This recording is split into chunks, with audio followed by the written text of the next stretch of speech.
राजाराम बल्कि एक छोटे से घर में अपने माँ के साथ रहता था। उसने पढ़ाई ज्यादा नहीं किया था। उसको पहले से ही नाटकों का बहुत शौक था। चेंबूर नाटक कला परिषद को ज्वाइन करके वो लोग जो भी नाटक करते थे उसमें ये भी अपना किरदार निभाता था। और नाटक खत्म होने के बाद उसको वो लोग 2-3 हजार पारितोष के रूप में पैसा देते थे। वो ही उसकी कमाई थी। ऐसे महीने में 3-4 ही नाटक रहते थे। उसके अलावा दूसरा कोई कमाई करना उसको पता ही नहीं था। अगर कोई रास्ता होता तो भी वो नहीं कर सकता था। एक दिन उसकी माँ रोटी बनाते हुए पेट पकड़कर पेट दर्द से परेशान हो रही थी। राजन भागते हुए जाकर पड़ोस के एरिया में डॉक्टर को रिक्वेस्ट करके लेकर आता है। तो ऐसा पहली बार हुआ है या इससे पहले भी ऐसा दर्द हुआ था करके पूछता है डॉक्टर। इससे पहले 4 बार हुआ था सर, ऐसा कहता है राजाराम। डॉक्टर मुझे कुछ शक हो रहा है, एब्डोमेन एक्सरे निकाल कर मुझे दिखाओ, ऐसा कहता है।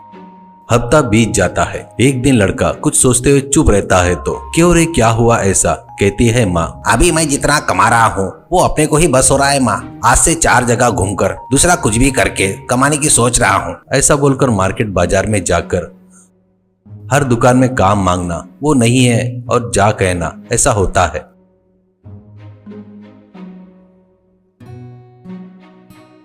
और वो एक दुकान से बाहर आकर निराश होकर खड़ा होता है। भूख लगी थी। सामने में उसे लाइन से 7-8 स्ट्रीट बिरयानी की गाड़ियां दिखती है। वो अपनी जेब में ढूंढता है तो 10 की नोट रहती है। आगे वाले एक गाड़ी के पास जाकर बिरयानी कितने की है भाई करके पूछता है तो गाड़ी वाला 20 रुपए की है, ऐसा कहता है। तो राजाराम 10 रुपए दिखाते हुए एक हाफ प्लेट देते क्या, भूख लगी है भाई, ऐसा कहता है। तो गाड़ी वाला हाफ प्लेट नहीं देते हम लोग, ऐसा कहता है। राजाराम बड़े आस से हर गाड़ी वाले से जाकर पूछता है। सभी लोग नहीं मिलता करके बोलते हैं। तो राजाराम वैसे ही भूखा चलते हुए जाते रहता है तो रास्ते में फल्ली वाला दिखाई देता है। उससे 5 रुपए का फल्ली लेकर खाते हुए चलते जा रहा था। एक छोटे से दुकान में से उसे अरे राजा भाई करके आवाज सुनाई देती है। उधर देखता है तो वो जिस नाटक कंपनी में काम करता था उसको कपड़े, मुकुट, सूट ऐसे सप्लाई करने वाला चंद्रमोहन दिखाई देता है। राजाराम उसकी दुकान में जाकर क्या चंद्रमोहन भाई, ये है क्या तुम्हारी दुकान, ऐसा कहता है। हाँ भाई, नवरात्रि का सीजन आते तक इस बीच कोई नाटक नहीं है शायद, ऐसा कहता है चंद्रमोहन। तो हाँ कहकर राजाराम उस दुकान में रखे सभी ड्रेस देखता है और मुझे ये पुलिस का ड्रेस चाहिए 1 घंटे के लिए करके बोलता है। तो चंद्रमोहन नाटक वाटक तो कुछ नहीं है तो ये ड्रेस क्यों चाहिए भाई, ऐसे कहता है हंसते हुए। राजाराम वो ड्रेस लेकर उठाकर खड़ा होकर जीने के लिए चाहिए भाई, ऐसा कहता है। शाम को बिरयानी के दुकान वाले बिजी थे। सभी गाड़ियां कस्टमर से भरे थे। उतने में राजाराम पुलिस के ड्रेस में आकर लाठी से एक गाड़ी पर टक टक मारता है। हाथ फैलाता है तो वो गाड़ी वाला सर तुम लोग को ऐसे रिश्वत देना हमको आदत नहीं है सर, ऐसा कहता है। तो राजाराम तेरे को आदत नहीं है तो क्या हुआ, नए हमारे साहब जो आए हैं ना उनको बहुत आदत है, रोज कुछ न कुछ हाथ में नहीं मिला तो उनको नींद नहीं आती, निकाल निकाल करके लाठी से गाड़ी पर मारते हुए जोर से बोलता है। गाड़ी वाला 50 रुपए निकाल कर देता है तो राजाराम हाथ से उसके सिर पर मारते हुए भीख मांग रहा हूँ क्या रे रास्केल, पुलिस वाले बोले तो मजाक समझ रहा है क्या, अंदर डाल दूंगा, ऐसा कहता है। वो डरकर 100 रुपए निकाल कर देता है। मैं जब भी आऊंगा तब ऐसे ही फालतू के नखरे किए तो ठीक नहीं होगा कहकर बाजू वाले गाड़ी के पास जा रहा था तो बाकी के गाड़ी वाले पुलिस आया है करके वहां से देखकर राजाराम उनको कुछ कहने से पहले ही सब लोग 100 रुपए निकाल कर देते हैं। अब राजाराम जूते की टकटक की आवाज करते हुए वहां से चला गया। जाकर चंद्रमोहन को ड्रेस वापस कर देता है।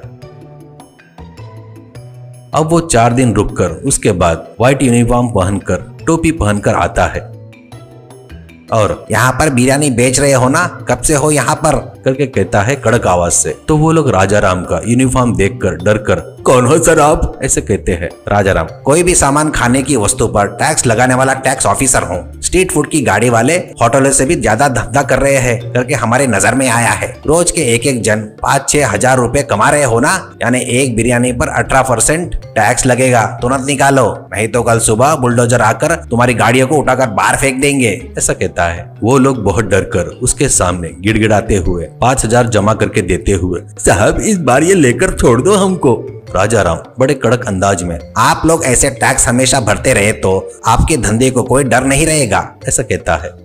वो पहना हुआ यूनिफॉर्म चंद्रमोहन को देकर थैंक यू चंद्रमोहन। ऐसा कहता है और 2 दिन रुककर म्यूनिसिपल ऑफिस से आया हुआ वैसे जाकर गाड़ी निकालो, इस रोड को चौड़ा कर रहे हैं, 2-3 दिन में कंकड़ रेती ट्रक आ जाएंगे करके घाई गड़बड़ी कर रहा था। तो गाड़ी वाले सर चौड़ा किए तो कोई भी आकर कार पार्किंग स्कूटर पार्किंग करेंगे सर, पर हमको तो रहने दो ना सर करके चिल्लाते हैं। तो राजाराम सच है रे बाबा, पर म्यूनिसिपल ऑफिसर जी ने ऑर्डर पास कर दिया है, सर को रोकना है तो थोड़ा ज्यादा ही खर्चा होगा, ऐसा कहता है बड़े सीरियस अंदाज में। इससे सभी गाड़ी वाले मिलकर पैसे जमा करके 40,000 रुपए देकर सर बस 6 महीने तक ऐसे रोड को चौड़ा करने का काम रोक दिए तो हम लोग और 6 महीने धंधा कर लेते सर, ऐसे कहते हैं। तो राजाराम सीरियस होकर ठीक है कहते हुए पैसे लेकर चला गया और माँ को हॉस्पिटल ले जाकर सभी टेस्ट करवाकर पेट में कैंसर नहीं है पर अल्सर बढ़ रहा है करके छोटा सा ऑपरेशन किए तो हो जाएगा डॉक्टर कहने से ऑपरेशन करवाकर डिस्चार्ज करते हैं। राजाराम के सिर पर से बड़ा बोझ उतर गया वैसा महसूस करता है, पर वो धोखा देकर वो बिरयानी वालों के पास से लाख रुपए तक लेना राजाराम को अंदर ही अंदर दुख हो रहा था। वो तुरंत एक निश्चय करके 10,000 में एक हाथ ठेला लेकर माँ मदद करते रहती है तो वो बिरयानी बनाकर सीधे उन बिरयानी की गाड़ियों के बाजू में ही गाड़ी लगाता है।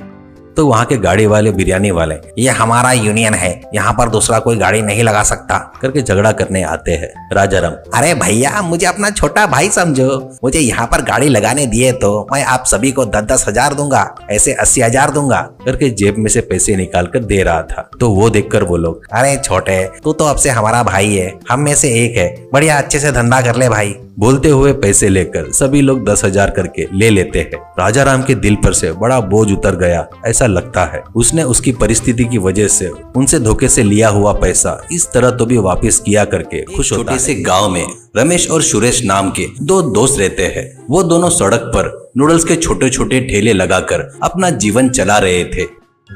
उन दोनों के ठेले अगल बगल में ही थे। दोनों के ठेले से आने वाली खुशबू से पूरा कस्बा और गली महकती रहती है। वो दोनों बहुत अच्छे दोस्त थे। एक दिन रमेश के पास तेल खत्म हो गया था। रमेश सुरेश के पास गया और बोला, अरे सुरेश तेल खत्म हो गया यार, और अभी बहुत काम बाकी है, अगर अभी लेने जाऊंगा तो ग्राहक आ जाएंगे। इस पर सुरेश ने कहा, अरे यार इतनी सी बात है ना, मेरे पास है ना, दोनों आपस में बांट लेते हैं। यह कहकर उसने अपने पास रखा तेल का पैकेट रमेश को दे दिया। रमेश खुशी खुशी वापस आ गया। एक दिन जब सुरेश खाना खा रहा था तो नूडल ठीक से फ्राई होने के समय पर गैस में खत्म हो गया। सुरेश दौड़कर रमेश के पास आया और बोला, अरे रमेश गैस खत्म हो गया यार, मैंने ध्यान नहीं दिया। इस पर रमेश ने कहा, अरे तुम टेंशन क्यों लेते हो यार, मेरे पास एक्स्ट्रा सिलेंडर है ना, ले जाओ। यह बोलकर उसने एक्स्ट्रा सिलेंडर सुरेश को दे दिया। उनका जीवन ऐसे ही खुशी खुशी चल रहा था। एक दिन रमेश अपने नूडल्स के ठेले पर खड़े होकर सुरेश के नूडल्स के व्यापार को ध्यान से देख रहा था। रमेश मन ही मन में सोचा, हम दोनों एक जैसे ही नूडल्स बनाते हैं बस, पर वो चिकन चिली नूडल्स बनाता है और मैं एक नूडल्स बनाता हूँ, मैं चिकन भी डालता हूँ उसमें, फिर भी सब लोग सुरेश के पास ही क्यों जा रहे हैं। उसने ये बात सोची। रात में रमेश अपने घर जाकर अपनी पत्नी रूपा से इस बारे में बात करने लगा। रमेश ने रूपा से पूछा, रूपा मेरे बनाए चिकन नूडल्स स्वादिष्ट होते हैं ना। इस पर रूपा ने कहा, ये क्या आज आप नई बात पूछ रहे हो, आपके नूडल्स बहुत अच्छे होते हैं।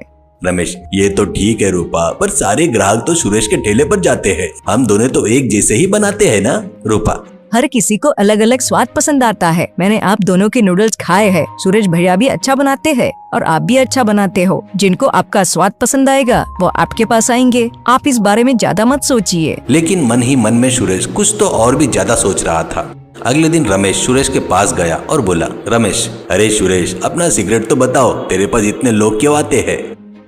सुरेश, अरे कुछ नहीं रमेश, वो मुझे चिकन नूडल्स मांगते हैं तो मैं उन्हें एक्स्ट्रा 2 पीस डाल देता हूँ, वो बहुत खुश होकर लेते हैं, बस यही बात है। ऐसा कहता है रमेश। ओहो, ये है क्या तेरा सीक्रेट, मैं तो कुछ और ही सोच रहा था यार। ऐसा कहता है सुरेश। अरे यार इसके अलावा और कुछ नहीं है यार, तू भी ट्राई करके देख सकता है ना।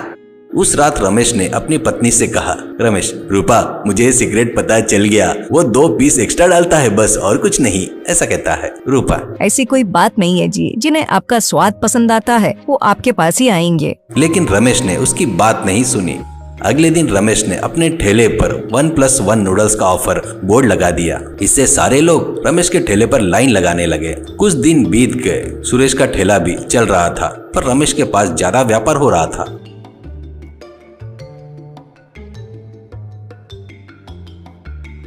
उस रात में रमेश ने अपनी पत्नी रूपा से कहा, देखा रूपा, तुमने मेरे पास ज्यादा ग्राहक आ रहे हैं, ऐसा कहता है। इस पर रूपा ने कहा, क्या बात कर रहे हो? आप 2 गुना पैसा लगाकर एक प्लेट बना रहे हो और एक प्लेट के ही पैसे ले रहे हो। ऐसे में जो मुनाफा आ रहा है वो मुनाफा नहीं है। हम रोज नुकसान में फंसते जा रहे हैं। तुरंत ही रमेश की आंखें खुल गई।